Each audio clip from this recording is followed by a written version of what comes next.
There are several cultural differences between the United States and other countries, one of which is what and how we eat. Typically, we think of our average meal plan of having 3 meals, although in some other countries there are only 2 meals. For lunch, I either just go to McDonald's or I make a sandwich. Breakfast, I usually go to McDonald's when I get off work. Usually get a McGriddle and 2 sausage and cheese McMuffins. While the average U.S. teen will not eat a well-balanced diet on a daily average, it is much different in other countries, like those in the Middle East.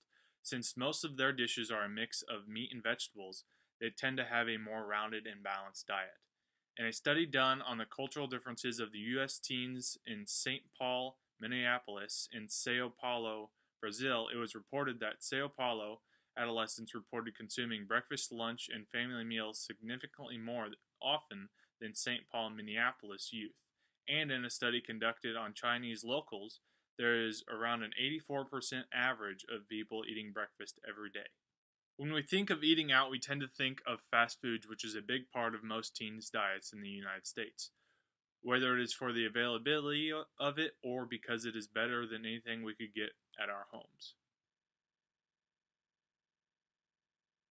Eat about 4 or 5 times a week, usually just depending on if I work or not.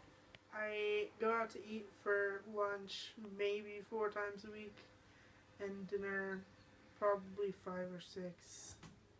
It is typical for U.S. teenagers to eat out more than 2 times in a week, whereas in some countries it is rare to eat out 2 times a month.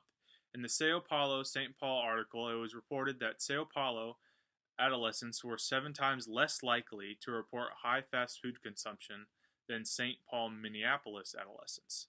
One reason that U.S. teens eat out more often is due to the food availability in their homes. I eat what is ever available. I don't eat healthy because I don't like taking the time. Usually I eat what is available.